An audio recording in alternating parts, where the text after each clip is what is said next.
but I can't really go anywhere. But anyway, you got me for as long as you want me. Just started recording. So we just started recording, and on Monday, I kind of called Charles out on Twitter for missing 2 weeks in a row with me. And you know what? I was really surprised. I kind of experienced some backlash from that. People were like, "You shouldn't call people out on Twitter." And I was like, "He knows that I'm kidding, you know? Like, he knows that I'm joking."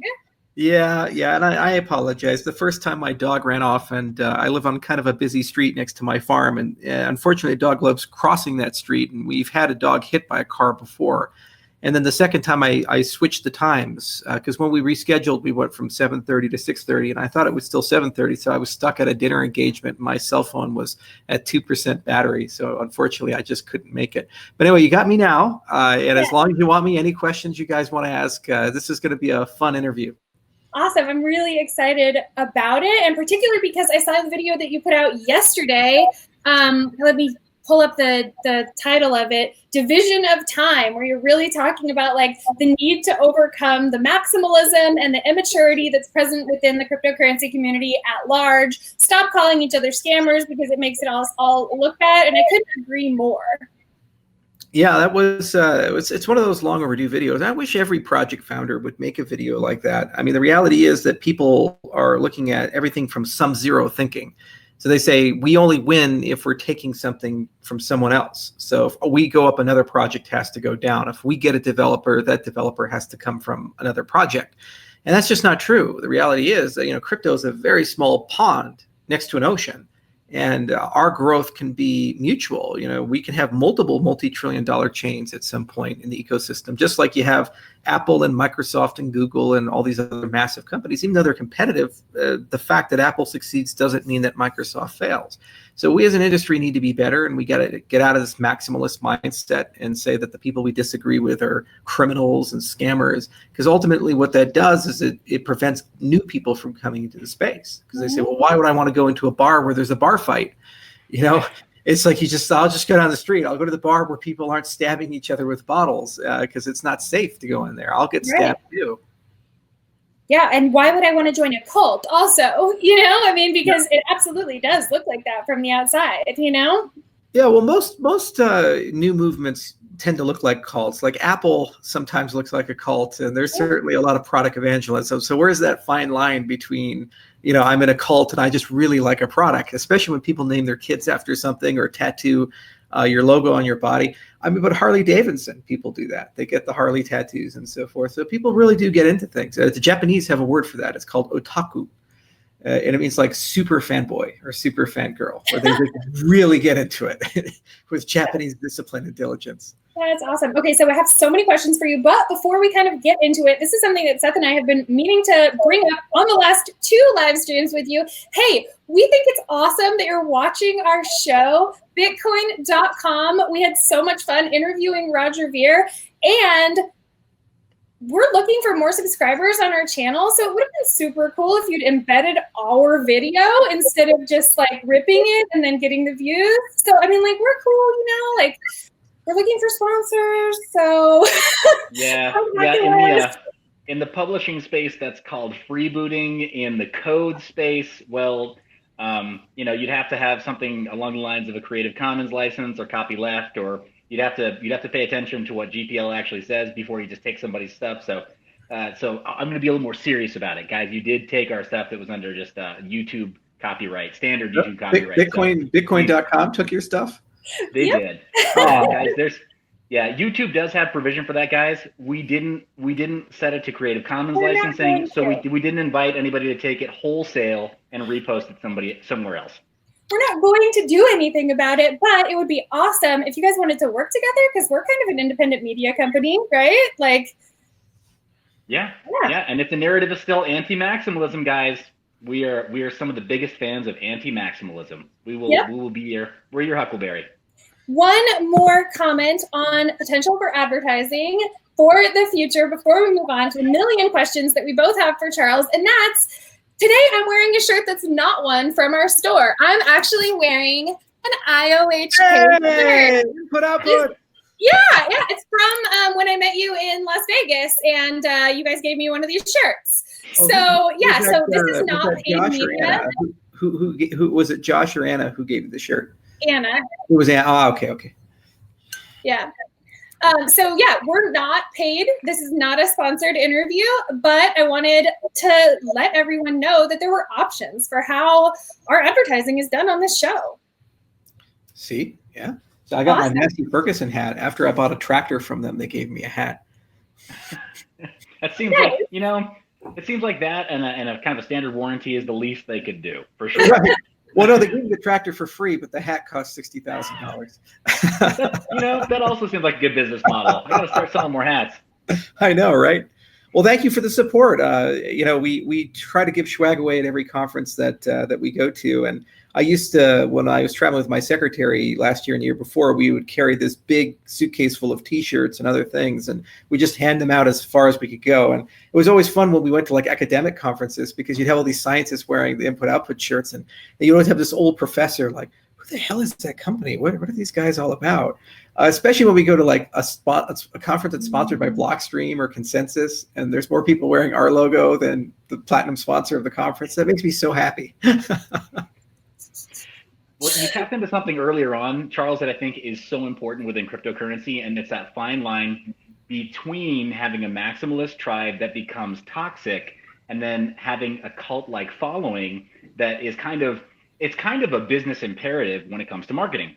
And having people who are like raving, fanatical, and willing to be your advocate for you when you're not around, every project needs that. Every single one, and whether they know it or not, they need it. And the ones that don't understand that, I think, lose. In the political world, they call that surrogacy. You know, and the key for success in any political movement is building effective surrogacy, and you have to be very careful because your surrogates, although they don't work for you, they almost speak on your behalf.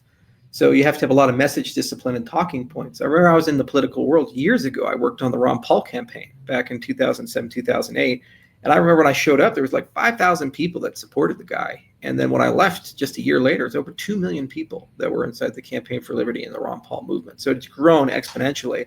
And that was one of the most challenging things is, how do we keep it simple enough to have message discipline in there? It was like choose liberty, follow the Constitution, end the foreign wars, and sound money.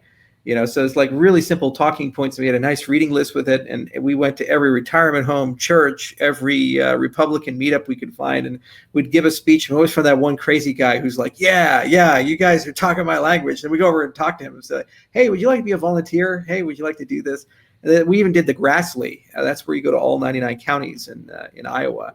But I learned a lot about message discipline and surrogacy development. And frankly, cryptocurrencies are much like that. They're like a political movement as much as they are an economic movement, as much as they are a brand and an identity that people adopt. And it's just all about saying, hey, I feel like I'm being too controlled by the world around me. I'd like some of my power and identity back and some of my autonomy back. Please give it back to me. I didn't sign up for the system that I'm currently living in. And once people drink that Kool-Aid, they keep going down the rabbit hole, and then inevitably they become a cryptocurrency fanatic because it's really about lifestyle and identity as much as it is about a product. Charles, I think that's exactly right. I think there are some projects out there. Again, we're not going to name names. This is your interview, and of course, we're going to talk as exclusively as possible about Cardano. But there are. We can talk about anything. I mean, I missed your show twice. So Cardano we at can all. talk about talking as far as I'm concerned. I am sorry I missed it. Sure. I view it as a professional courtesy that if we've invited you and it's your time, that we're going to try not to go through the literal thousands of other projects that you are not directly involved in. But I think that there are several projects out there that seem to have lost the plot when it comes to talking about that specifically and allowing for cryptocurrency to be something that is politically motivated and that can win hearts and minds based on political ideology, and not in a cult-like way, not in a tribally damaging way, but in a way that does help inspire the best in their behavior. A lot of people just think like, well, okay, I'm in it for the money or I'm in it for the tech, and right. There's a cause. Yeah, the problem with the Ron Paul movement was that we had the right message, but we had no tools to enable that message. This was always the issue with libertarianism, because when you say, hey, you don't need centralized authority or centralized decision making to be able to do X, Y, and Z, whether it be currency or it be banks or whatever it is, Well, then the question is, what do you replace that with? Back in 2007, 2008, we were like, oh, go back to gold. It's like, well, that's a 19th century, model. It's not really good for our world. So maybe digital gold makes a lot more sense. So what was so refreshing about the Bitcoin movement and later the cryptocurrency space was that we were actually focused on building tools, whether they be better tools for the movement, manipulation of value or governance or identity. But they're very foundational in that respect. And now we've gotten to a point where real governments are actually coming to us and saying, we want some of these things. For example, the government of Ethiopia, the state of Wyoming, government of Mongolia. I just recently joined a committee that's going to figure out the laws there for cryptocurrencies. Government of Georgia, the country. So it's just incredible to see a movement go from just some random hacker on the internet in 2009 to a fact that sovereign countries with millions of people are saying maybe we can use this to do voting. In fact, even the United States, Trump is going at the post office, and then the post office pushes back with a blockchain patent. And they say, hey, we can do blockchain-based voting with the post office. Look at this. And it's like, wow, what an age we live in that, the President of the United States is getting into a fight with his own post office, and the post office's Twitter rebuttal is a blockchain patent. I mean, we've gone a long way since 2009. But to your point about cult-like behavior or people forgetting the message, it's like what Mike Tyson used to say, everybody's got a plan until they get punched in the face. The analogy in the cryptocurrency space is everybody's got a plan until there's money on the table. It's what happened with Ethereum. It's what happened with a lot of these movements is that everybody was really friendly and nice to each other and philosophically aligned. And then when they realized that they could become millionaires if things moved in a particular way, in some cases even billionaires if things moved in a particular way, it became much more about preservation of that value than the preservation of the philosophy that got people to the point where they actually could have that value. And unfortunately, a lot of the spaces succumb to that. Yeah, absolutely. And I was just thinking, just watching your video this morning and just kind of going over it with some of my other research related to crypto tribalism about how damaging that has been both for the net worth and for the overall philosophical movement that started cryptocurrency, right? It's not like everybody's net worth went up because everyone started warring with each other. I mean, we all suffered as a result. Yeah. I mean, it's kind of a silly thing. Like most people, if they live in the United States, they don't say, hey, I want to go buy lunch. Let me go exchange my $20 bill into euros. They live in dollars and they think about dollars. And so the entire point of the cryptocurrency space is eventually to replace the money in your pocket with a new form of money.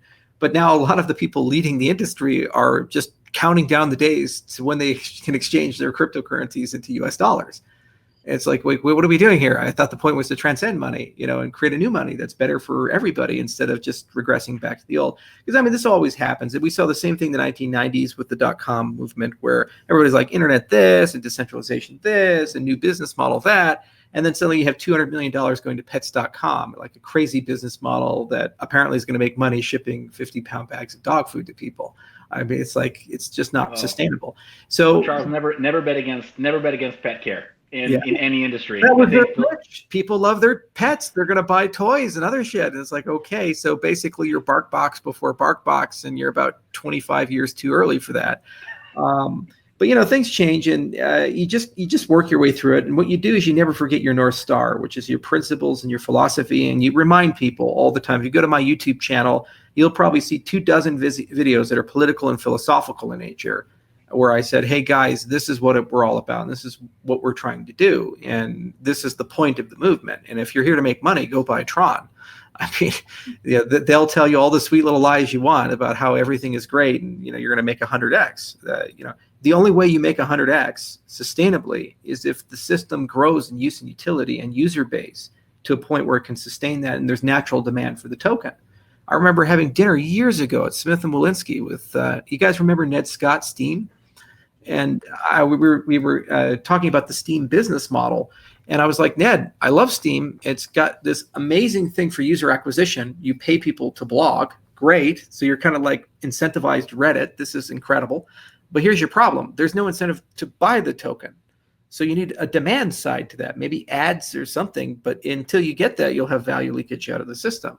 Well, similarly, when you look at any of these valuations with cryptocurrencies, they have to have natural demand and utility behind them. Or else the people who are buying the tokens that you're liquidating are simply just speculating that there's a greater fool or a useful idiot that's going to buy it from them at a higher price. So the good news is that the industry is moving in that direction. You see thousands of applications and currencies on Ethereum. You see a lot of really cool, innovative ideas that are coming with Cardano and other projects, but it still takes a lot of time to get there. And that time eventually will backfill the valuation. And it's almost like Amazon in the 90s. They had this incredible valuation as a company. They collapsed, and it took 11 years before Amazon actually recovered the .com valuation that they had. But they were a fundamentally different company at that point. Had Alexa, had this giant marketplace. They had an AI company. They had, they were working on drones. They had their own logistics company.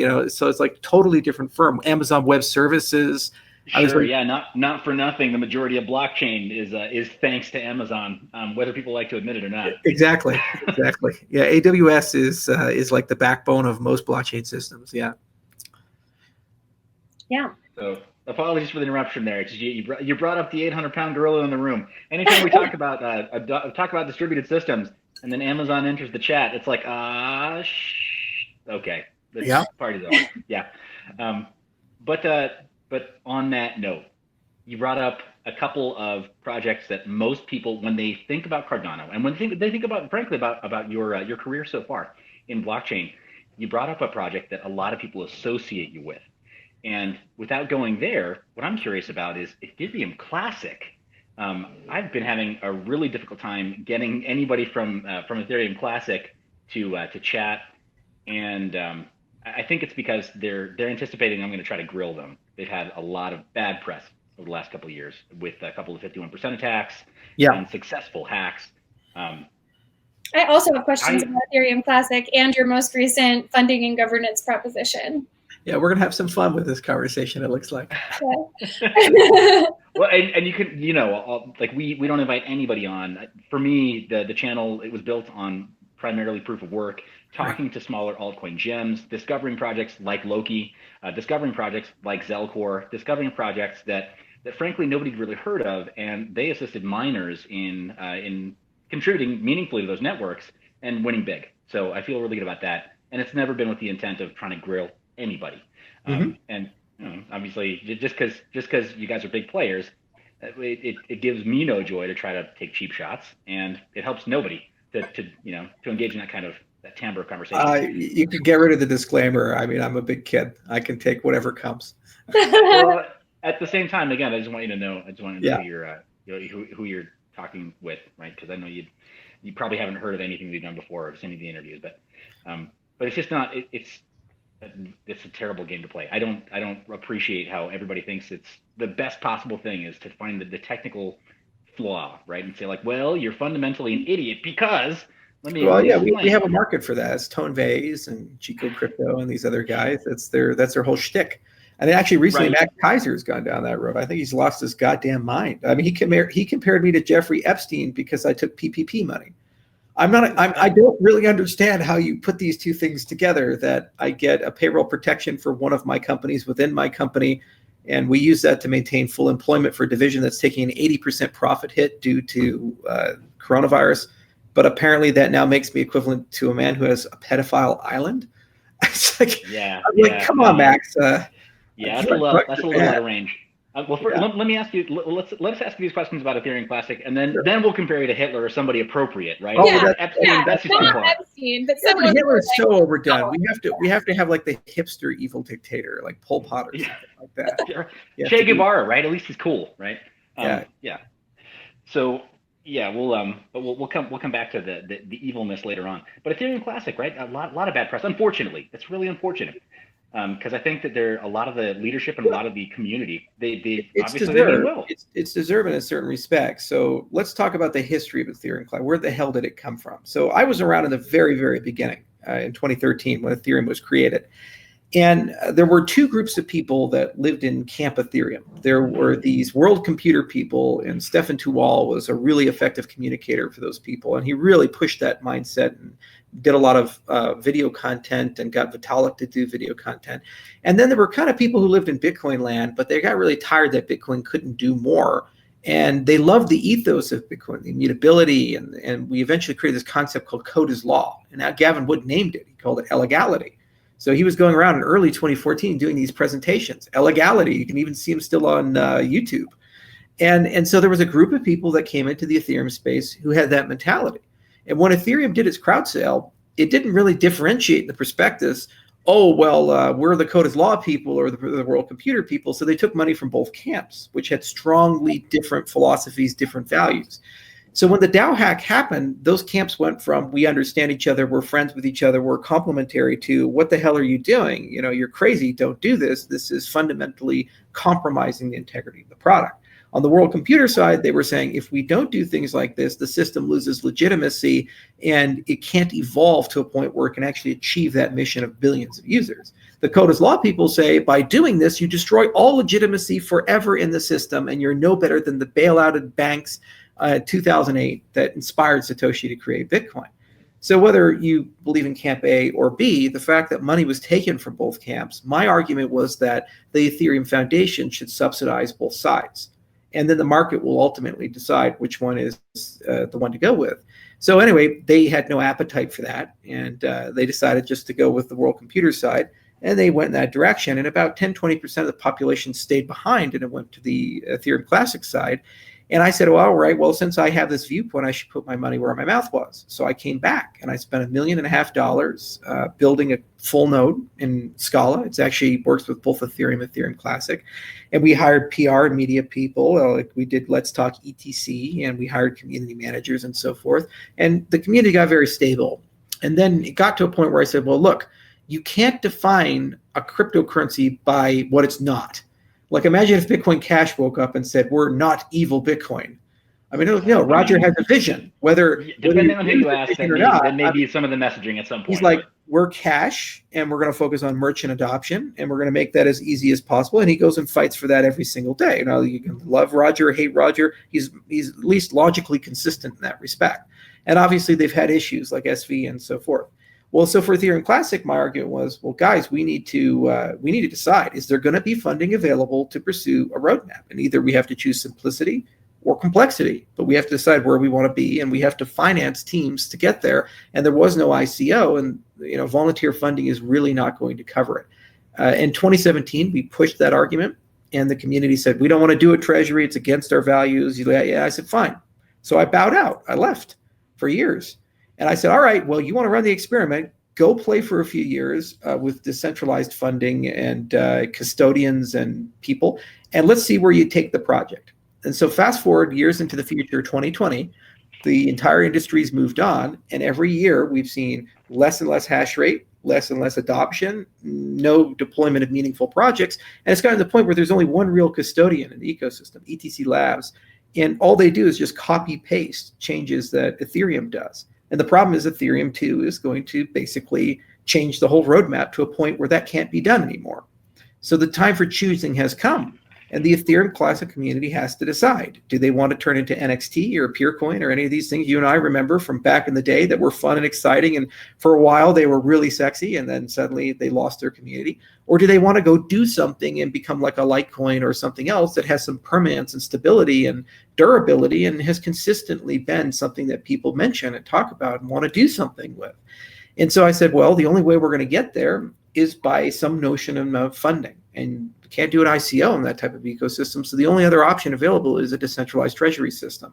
Now, my company has spent years researching treasury systems with academics at Lancaster University, with the European Union through a Horizons 2020 project. And we've put probably $10 million of R&D into various different treasury concepts and ideas.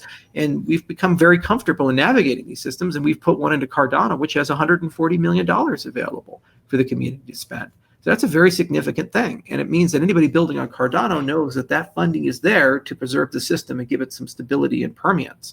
So my argument is, if ETC wants to survive, it's going to have to move in the direction of a treasury and fund several independent development teams, whether it's us or someone else, several independent development teams. And then those teams can create a roadmap and then decide how simple the system is, how complex the system is, and who they want to go chase and compete with. If they do that, commercial confidence will be restored. People actually believe that currency has a future and a real utility and purpose, and actually it'll attract some form of demographic to come and build on it, which creates natural demand, natural consumption. The price goes up, which secures the system.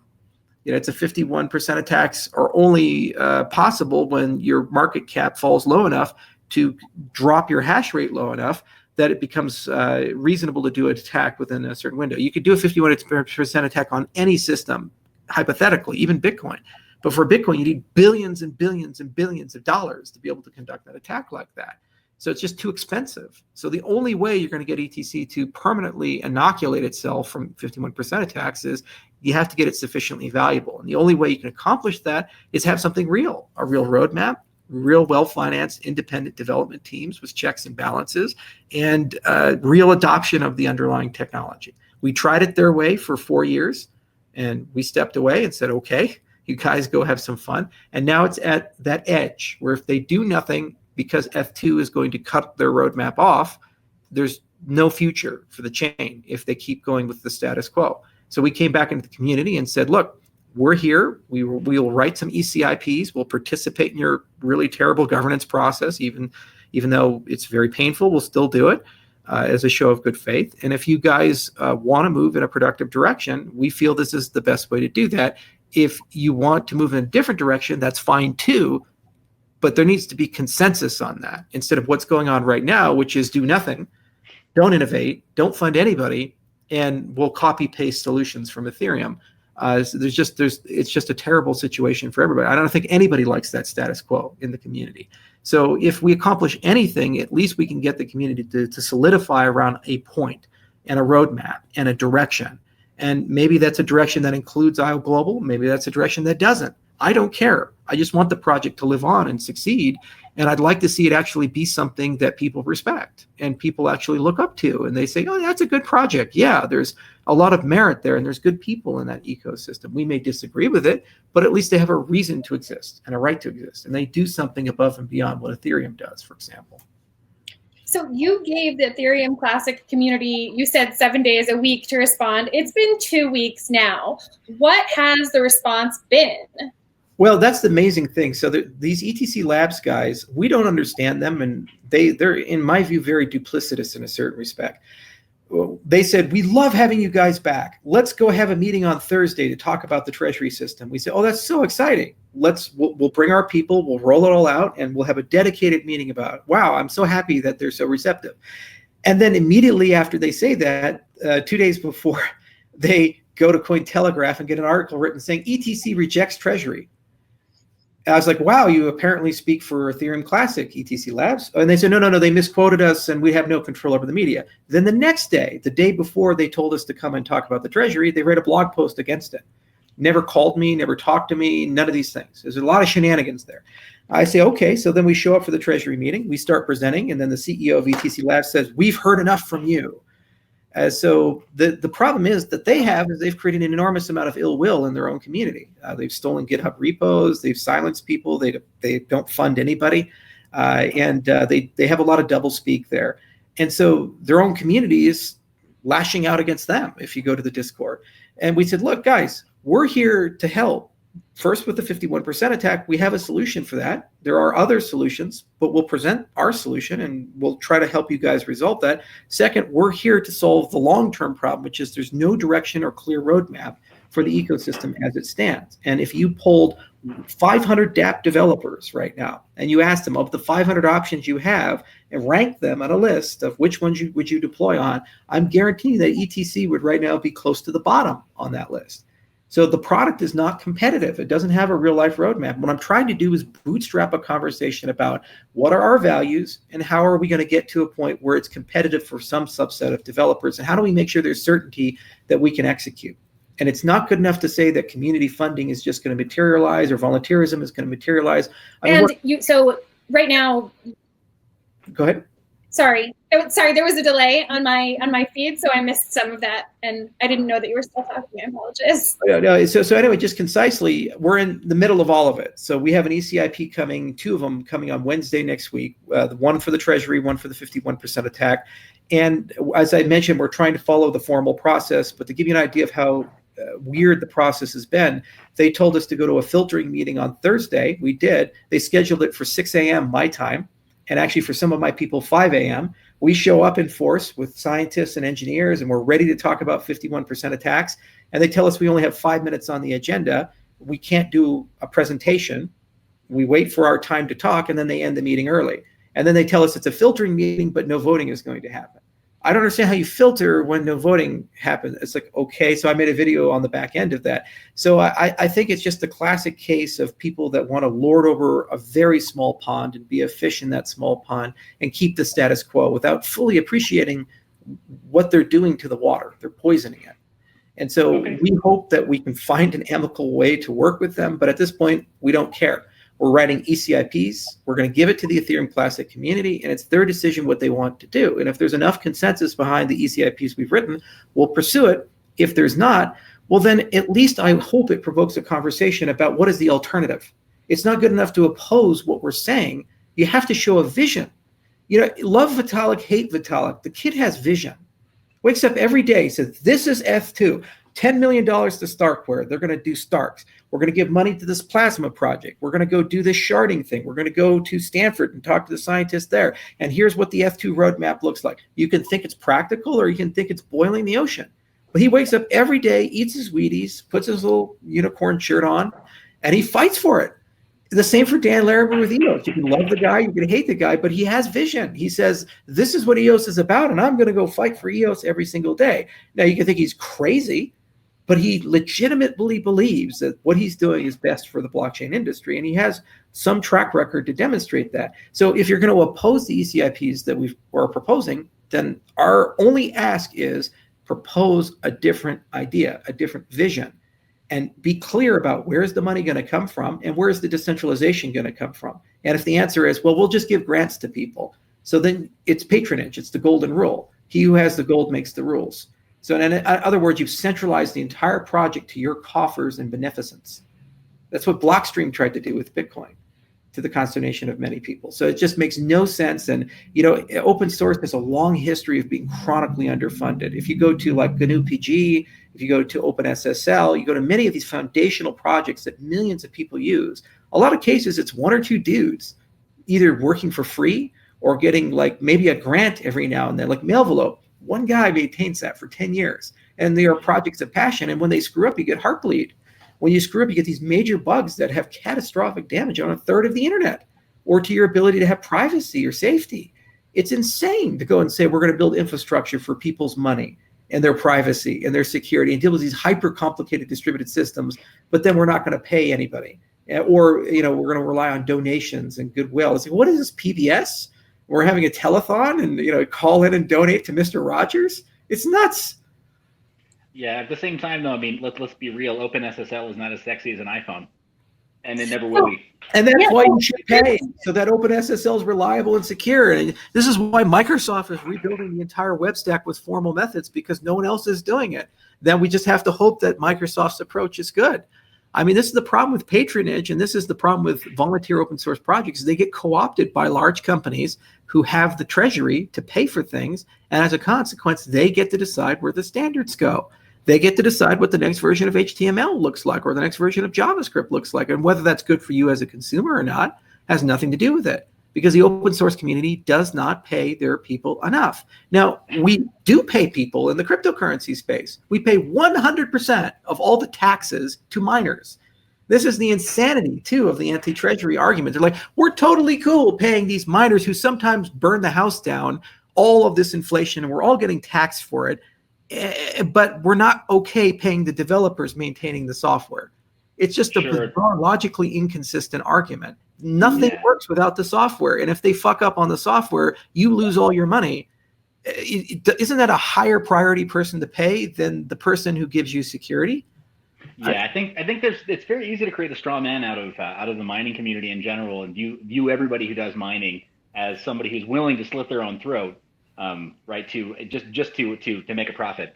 I don't know that that's always true. But there are enough that for sure that's probably that. But it's not even an attack on miners. I'm treating them like a business. And at the end of the day, the miner doesn't care if they're mining 10 tokens or 8 tokens.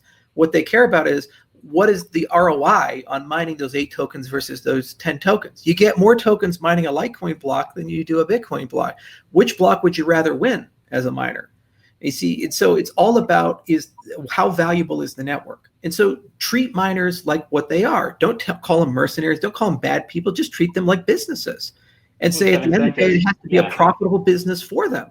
And so if you want to attract more miners and more security and more hash rate, your number one concern should be make it a profitable endeavor for your miners so that they can go and do that. So the whole point of a treasury system is saying we have the money to invest in the growth of the ecosystem, the stability of the ecosystem, that people are willing to actually use the token for something. And as a consequence, the price goes up because of demand.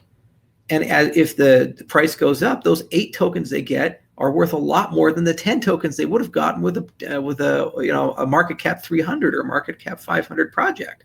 That's the whole argument here. And you say, well, but what are your competitors? EOS has billions of dollars. Tezos has $600 million. The Ethereum Foundation and the Ethereum's ecosystem, because of all the ICOs they've done, collectively have billions of dollars. So if I'm a developer and I'm a company, I'm somebody saying, what infrastructure should I deploy on? Your volunteer infrastructure that's poorly supported, that doesn't even want to pay for one developer outside of being controlled by a single company, or this ledger that has $1 billion behind it and was even willing to pay me to join, which has somewhat comparable technology to your system. Where would you want to bet your business on as a person for adoption? Probably the supported system. And that means because you're there, that system has more adoption and is more valuable, and it's a more attractive target to mine. It's simple stuff. You get into trouble when you try to contort yourself and bend your joints and everything to get away from simplicity and then create these bizarre arguments to get out of it. Just keep things simple. Yeah, that makes a lot of sense. Bob Somerville, talking to you. What is your rebuttal? Come onto the channel. Yes, you've been named. So we're going to leave it at that. By the way, Bob and I get along very well, and Bob is actually not part of ETC Labs. He's part of the cooperative, and they've had their differences with Labs as well. They've been trying for years to work with Labs productively, and the cooperative is chronically underfunded. If they had a few $1 million a year of funding, they could do amazing things with Besu. They could do amazing things for commercial adoption with the Hyperledger relationship and scale that up. But because they don't have the funding, they can't pursue things outside of small wins here and there. Sure, and that's why I think Bob is going to be a very valuable voice to lend to some kind of counterpoint or give some parallax to this conversation.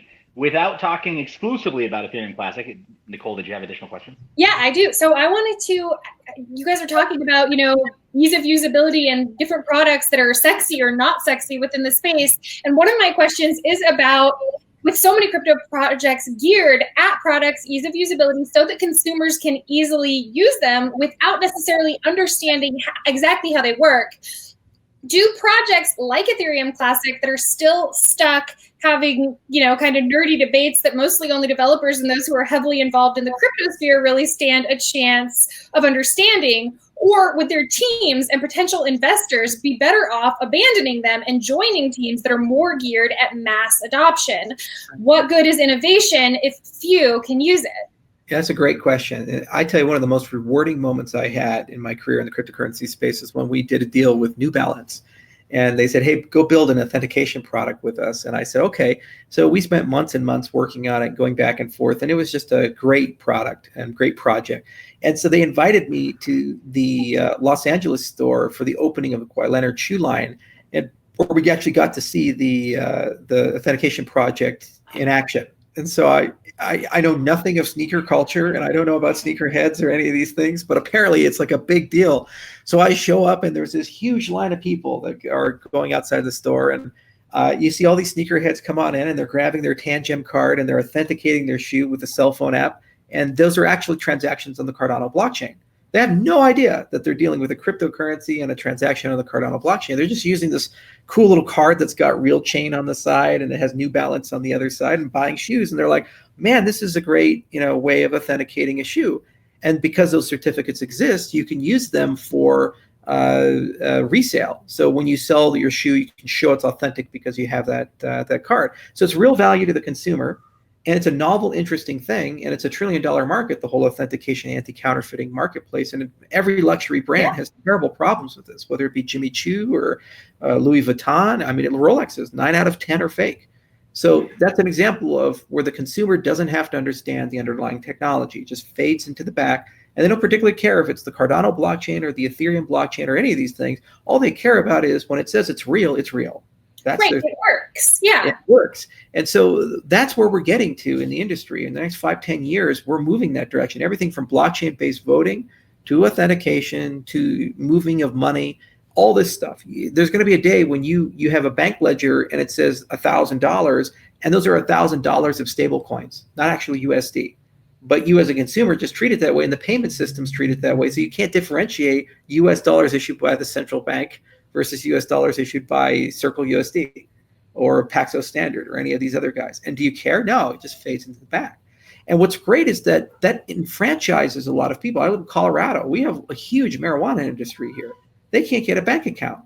So these poor guys, they have to buy like $40,000 safes to store hundreds of thousands of dollars of cash on premise and get robbed all the time. And there are all these shenanigans because they live in a complete cash economy. They got to pay their taxes in cash. It's crazy.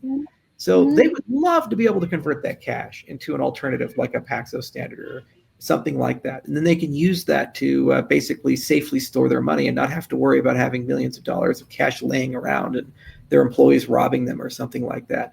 So this is the kind of transformation that's going to occur. And you're not selling cryptocurrency. You're not selling a philosophy and ethos. You're selling usability or new solutions to old problems that are better for the consumer. And it just so happens that these systems carry principles with them. They carry power to the edges. They put you in control. They protect your privacy. They give you the ability to avoid things like civil asset forfeiture and so forth. Those are like happy little accidents that happen with the adoption of the system. Now, to your specific question about, well, what are consumers going to do or developers going to do? Should we go to mass market chains versus niche chains? And really the answer there is go to the chain that is best suited to solve your particular problem for your particular business. You know, there's a reason why there are 5,000 SaaS companies. There's a reason why there are dozens of social networks. And you know, how many messaging apps do we have? Signal, Telegram, WhatsApp, Line, Viber. You can go down the line. There's so many of them, right? And there's preferences that consumers have, developers have, and each and every one of these things have unique advantages and disadvantages, trade-offs.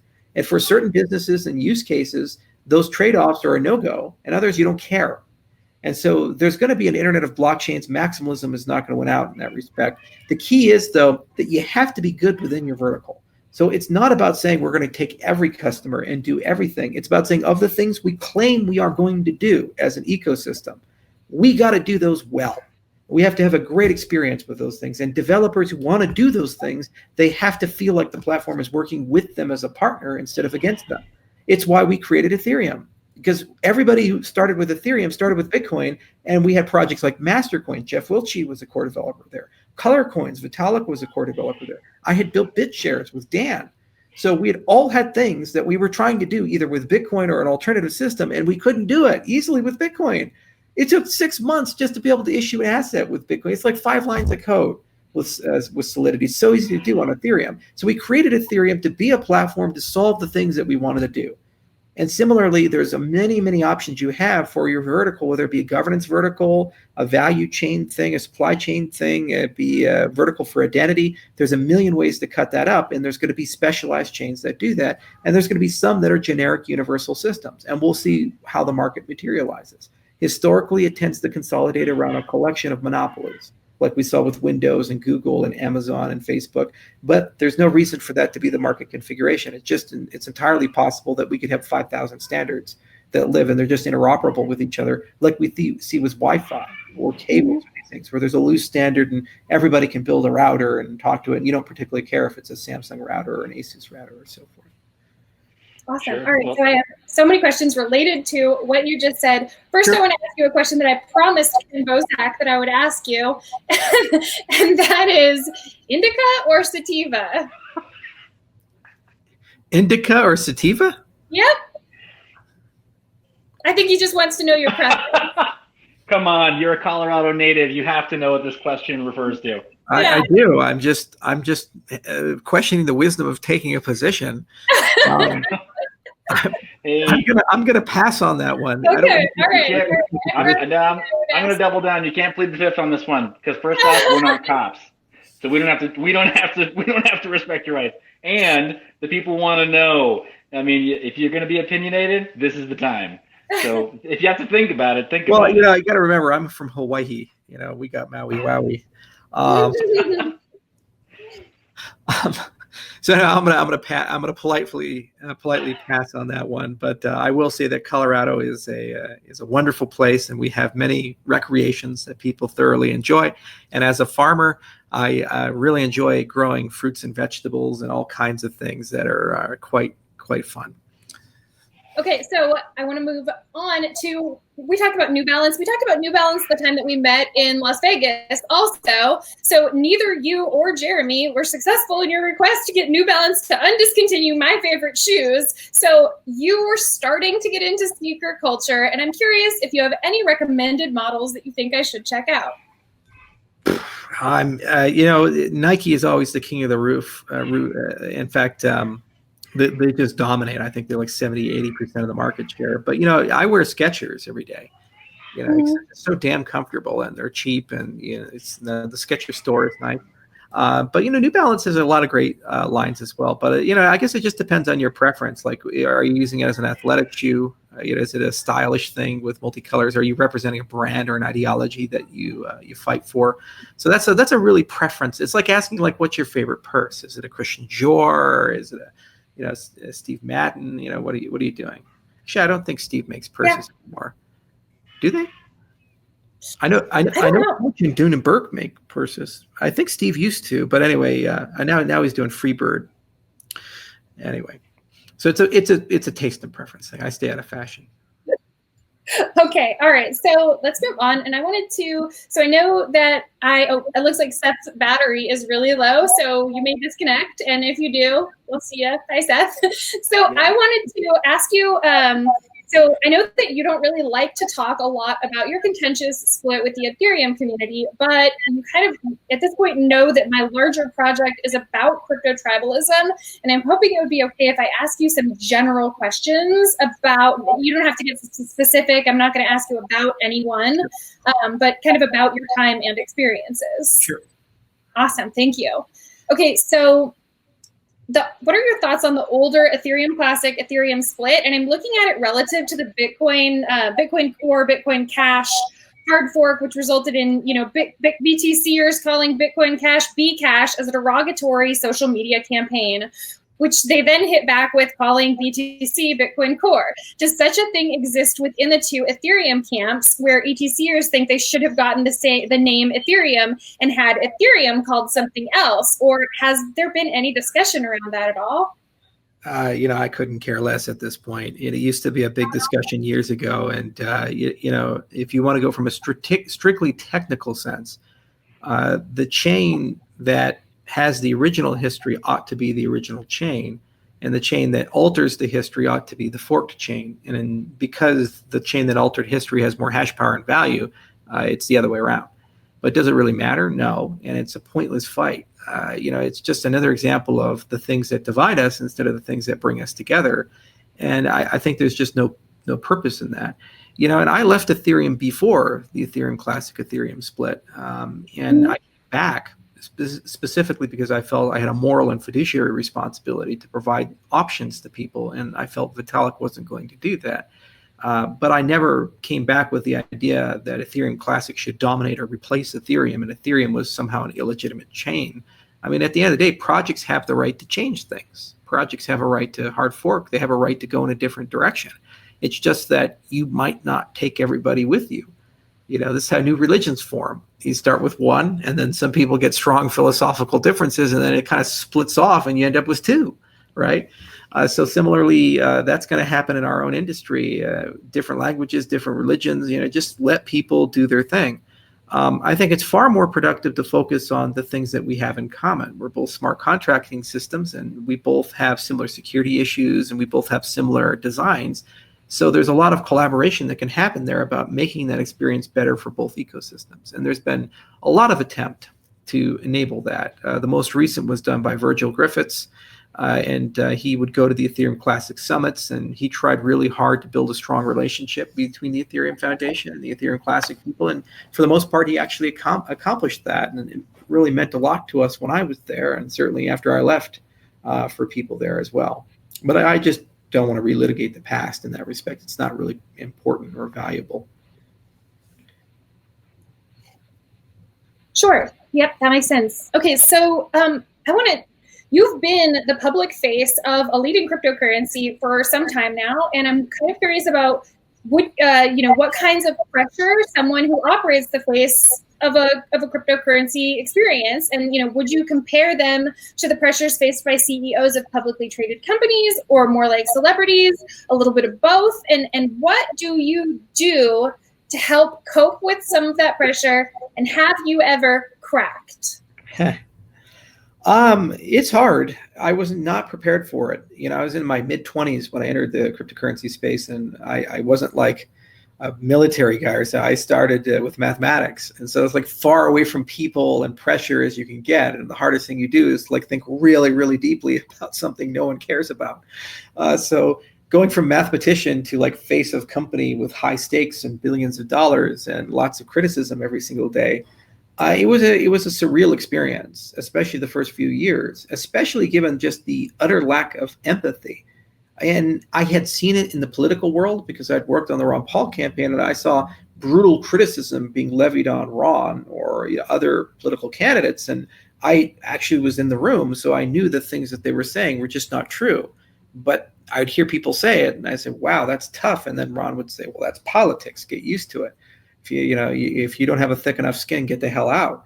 And so I heard it and I intellectually understood it, but then feeling it myself was a dramatically different experience. And it was very hard. And there's been a couple of cases where I just got brutalized because I didn't react the way I should have reacted. The most prominent example is the MetaMask incident, where, and this is the problem, is that no one has any empathy. They never understand your position.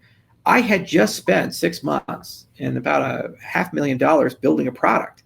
And literally 2 days before that product was going to go live on the Chrome Web Store, MetaMask got delisted. And we're a very similar product. And so I'm thinking to myself, oh God, is this a new Google policy where browser-based wallets are done and they're just going to delist all these things? So I didn't have any contact information from any of the MetaMask team. And I've talked to people over private messages, from Jack Dorsey to other people. And so I've talked to everybody over Twitter through PM. So I go to the MetaMask Twitter feed, and I figure it's a small project, it's a small team. Whoever's running that, it's probably like sitting right next to the guy who's running the project. So I ping him over Twitter and I say, hey, can you private message me? Because I can't send him a message directly, and I don't have their emails. And I figure even if I use their email, maybe it would be the wrong email. And I was in Vietnam at the time when I did it, and I was actually suffering from the flu. So I was very tired, very worn down, and it was pretty late. And then they reply back, hey, send an email to support@metamask.com. I was like, you guys know who the fuck I am. Come on. This is ridiculous. I wouldn't reach out to you guys over Twitter because I'm having a problem with my MetaMask wallet. There's obviously something here. So then I replied back with a boneheaded tweet, and I said, do you know who I am? Blah, blah, blah. And it became a t-shirt. People literally put that on a t-shirt. And then everybody in the Ethereum space, and they just doubled down and said, Charles is a narcissistic asshole. He's the kind of guy that yells at the waitress. He's the kind of guy that yells at the front desk of the hotel, the asshole. We are so happy that this guy's gone. And I'm just thinking to myself, like, they don't really understand, and they're not going to understand. They've compressed me as a human being to a single tweet. And actually, years later, people still reference that tweet. Mm-hmm. And there's a lot of people in the Ethereum ecosystem who say that defines my character as a person. So I wouldn't say that, I've broken down. It's just I've made missteps like that as a consequence of the situation. And no one gets the story. No one gets the explanation. And you just have to move on and accept that you permanently lose people. There's a permanent constituency in the space that will always believe that I'm arrogant and I'm an asshole and I'm the do you know who I am guy. And I'm the guy who yells at me. And so forth. They just always will believe, and they'll point to the tweet as their evidence, and no amount of counter evidence. I go save orphans from a burning building. I can go and become a missionary for 10 years in Africa. They don't give a shit. This tweet, I am to them. So that's the problem with social media, and that's the problem with our industry as a whole, is that not only are you under constant criticism, you are judged by your worst days and your worst mistakes, not by your best moments or your accomplishments. The other thing is that those who criticize you have no consequences for the criticism. We spent years being told Shelley will never ship. Cardano is a scam. There's no one working on the product.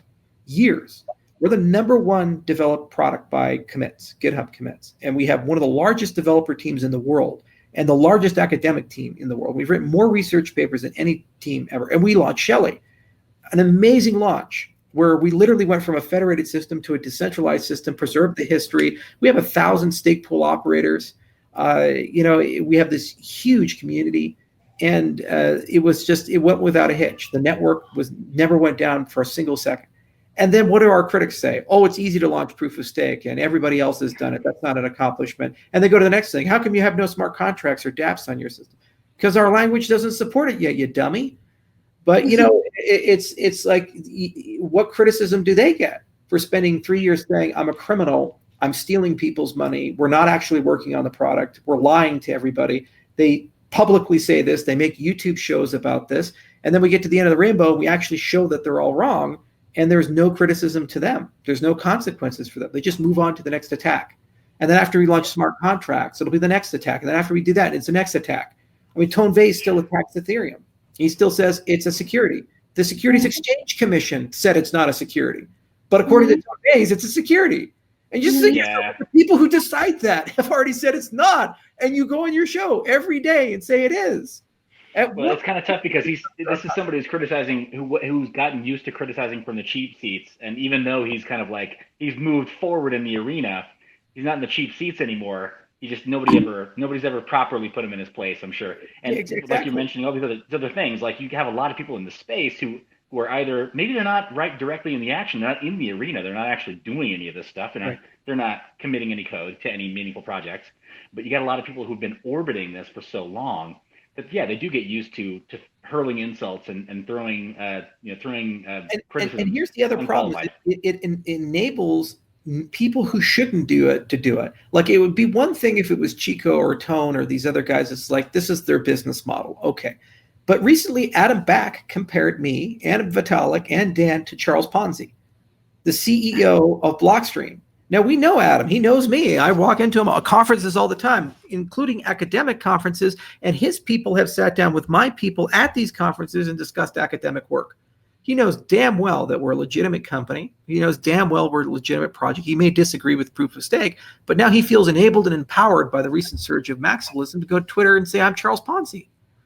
And Vitalik is Charles Ponzi. It was an unbelievably stupid statement. And, no one holds them accountable for these things. I've lived now for 4 years with the MetaMask, do you know who I am? It's on t-shirts, and I get brutalized and raked over the coals for this stuff. And then Adam Back gets to basically say, I'm a criminal, Vitalik is a criminal, Dan Larimer is a criminal. And then where's the outrage and the surge and so forth? That's the thing that really bothers the hell out of me, is the double standard that exists inside the industry. It's one thing to say I disagree. It's another thing to say that your technology is junk. Fine, these are qualitative, subjective things, and everybody's entitled to an opinion. It's not okay to call a human being a criminal and say they're defrauding people. That's a serious allegation. How would you feel I woke up and say you're a child molester? And especially when you have no evidence for this stuff. And then when you make a really fair point. Yeah, those comparisons are unwarranted. And I mean, not only that, depending on how they're framed, when they're captured, when they're said, they can frankly be illegal, right? Or they can be the cause of litigation that will totally go in your favor, right? Even in this space, with people like Craig Wright suing over, people claiming that he's a fraud. Yeah, but there's a difference there. They say he's a fraud about a very particular item. That he claims he's Satoshi Nakamoto. And then you say, well, there's a community accepted burden of proof for that. And anyone who doesn't measure up to that accepted burden of proof, we will call a fraud until otherwise. And all he has to do to prove everybody otherwise is sign something, either with the Genesis block or the Satoshi PGP key. When I re-entered the Ethereum Classic space, no one even believed I was Charles Hoskinson when I re-entered the Discord. See, the very first thing that I did is I went to GPG tools and I signed this is Charles Hoskinson in the Discord message with my PGP key, and I posted it. Mm-hmm. That's all Craig has to do to prove all of his critics wrong. And then he goes into this elaborate web of lies, and every single time that people dig into it, they just find layer after layer. There's strong evidence, for example, that he plagiarized his dissertation. There's strong evidence that he plagiarized his master's thesis when he's doing his law thing. He keeps making these claims he's going to do something, then backs out. The lawsuit right now in Florida is another example of. These are facts. They're part of the record. In his own ex-wife. They're facts. Pardon the interruption, but Charles, these are facts that only matter to those who understand how the tech works. They're not facts in terms of what the legal system currently views as admissible evidence, and they're not things that the legal system is going to pursue. So where I think Craig is secretly brilliant, maybe not secretly, but secretly brilliant, is that he's providing the amount of proof that is legally required to create precedent. So all that other stuff is totally true. Obviously, you know it. It's totally true that all he needs to do to prove to everybody else identity is use the tools. But where he is succeeding that so many other people are failing is that he doesn't conflate code with law. He lets law be law. And he's trying to make himself legally the face of some code. So just because the law may let you get away with something, it doesn't mean it's ethical, and it doesn't mean it's the thing you should do. I mean, if they passed a law that said I'm allowed to go and set your children on fire, I'm not going to be like, all right, purge time, let's go do it. Yeah, I live in a state that supports castle doctrine. I'd shoot you dead while you do it. Thankfully, there's a law that protects me too. And so this is the problem. Although, I guess they're getting rid of the castle doctrine, as in the case of Missouri. So we'll see what happens with that prosecution. But this is just an example, though, of where I think the space is right to criticize and critique, because at the end of the day, he started the fight. It's not like people just woke up and said, Craig Wright, Bitcoin SV is bad, and we're going to go criticize you. Instead, Craig says, my legitimacy comes from the fact that I am this person, and therefore you should listen to me. And because I'm this person, I assert that I own everything, and I want all the intellectual property. I'm going to patent it and prevent other people from using it. That's a claim, and that carries a very significant weight. And so if you're going to make a claim like that, you have to prove it. I can go around all day long saying I'm a medical doctor. And you say, okay, where's your medical license? And the burden would be on me to demonstrate that to you. And then the people who criticize him, they say, you're not this person. And his response, instead of providing evidence, is, I'm going to use the courts to sue you, to silence you. We have somebody who does this, the Scientology church. They're notorious for suing people who criticize them. All these people leave the church and they say, oh God, horrible things have happened there. And then when they talk about it, instead of the church saying, here's the evidence that it hasn't happened, they deploy an army of lawyers and sue those people. It's the exact same tactic that we see, and it has the exact same outcome. It's a cult in that respect. And yeah, you're right. There's a certain group of people that drink that Kool-Aid and buy it. And yes, the courts do let you do this for a period of time. Donald Trump did the exact same thing throughout his life. I mean, if I started a charity or a business like the Trump University, and I went and said, I'm going to make you rich, pay me a bunch of money, you'll even meet me at the end of all of it, and tell people to max out their credit cards for that, I would be in jail right now. Somehow he did this, and $20 million or so of money got defrauded through it, and he pays a fine, and he just moves on and so forth. And he sued the hell out of anybody. The same for Mary Trump or all these other things in his family. So there's certainly people that use these tactics. It doesn't make them ethical. It doesn't make them right. And honestly, I think anybody who does that should have universal condemnation. But there's a world of difference between that behavior and having a difference of opinion about technology or philosophy. Proof of stake is a difference of opinion at this point. It's no longer a question of can one work or the other one work. We spent 5 years writing dozen papers that are peer-reviewed by the academic community that show how a system like that can work. And our competitors like Algorand at MIT have done the same. Some of the top scientists in the world have thought about this problem for years and have systematically addressed everything from the grinding attack to long-range attack to nothing at stake.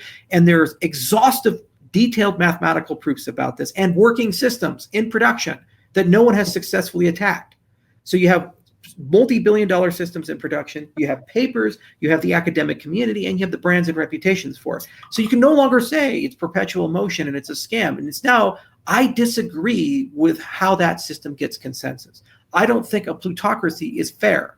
I think mining is more fair. That's a fair argument. But then to still live in the past and say, because they're doing that, it's a scam, is where the space gets all fucked up in the head. And it's where everything just starts falling apart. And this is unfortunately where we're at. And what does it mean? It means that great people who can work together can't work together. If the CEO of Blockstream is calling me a criminal, calling me Charles Ponzi, how easy is it for us to build a partnership where we work on sidechains together?